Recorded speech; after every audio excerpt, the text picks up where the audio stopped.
Nyo po ang LGU at Barangay Kong Mila. Kasama ho natin ang mga senior citizens mula sa Sampaloc, Maynila.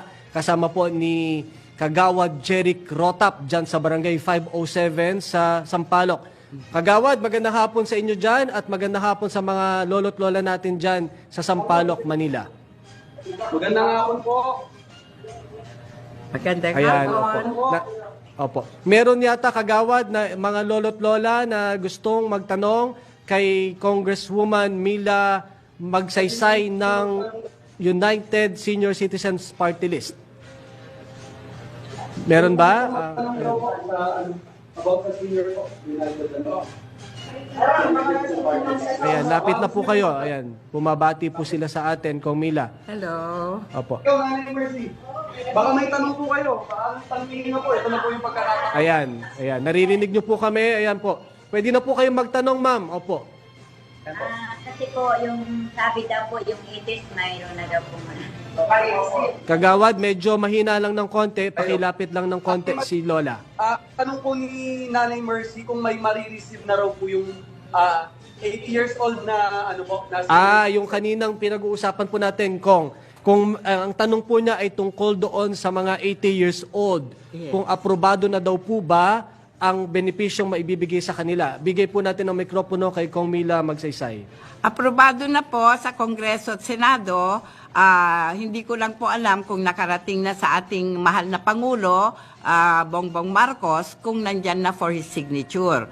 Ngayon, pag mapirmahan na ni Presidente, magiging batas na po yung 80, 85, 90, 95, makakatanggap po ng 10,000. Yun. So kung ikaw ay 80, 85, 90, 95, meron ka ng 10,000 pesos. Opo. Meron din, Kong Mila, na mga ibang mga LGUs ang nagbibigay, no? Yes, Ng meron centenarian. naman. Meron. Oo, pag centenarian. Oo, at saka ito, yung mga 80, 85, Opo, meron din 1995, po. may mga mayors na nag-adapt na nun. Opo. Kagawad Jeric, meron pa bang gustong magtanong ng mga lolo't lola dyan sa Sampaloc? ano po yung tanong nyo? Ito na po yung pagkakataon. Para po. Ito po. Ayan. Mukhang masarap ang kinakain nyo dyan, ha? Ayan, Lola, ano pong pangalan po ninyo, Lola?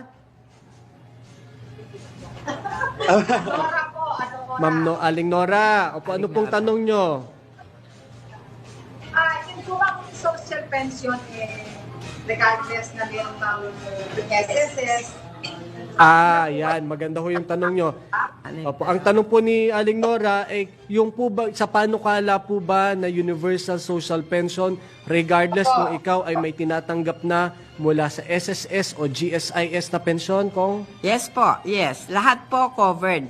Maski man may pension ka, wala, mayaman ka man, mahirap, ay makakatanggap ka ng buwanang pension dito sa Universal Social Pension. Basta 60 years old and above na po. Kaya po kailangan nating magdasal para dyan.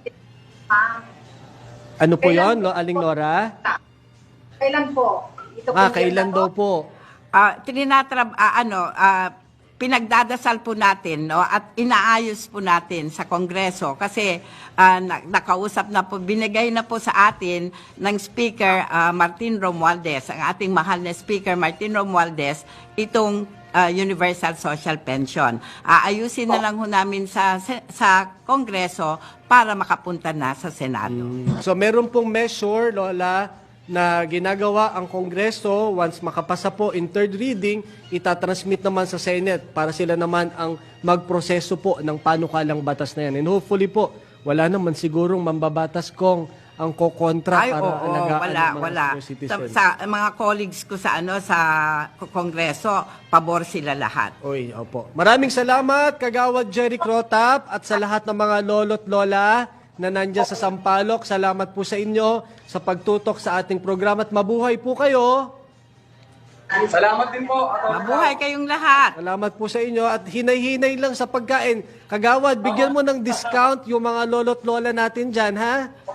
At kung kailangan ninyong tulong, bukas po ang opisina ko para sa inyo. Opo. Maraming salamat po sa mga lolo't lola natin at kay Kagawad Jeric Rotap mula po dyan sa Sampaloc, sa Maynila. Pagbabalik ho natin, ilang mga katanungan pa ang ating sasagutin. Kasama po natin ang kinatawan ng United Senior Citizens Party List ngayong hapong ito. Samantala, oras muna natin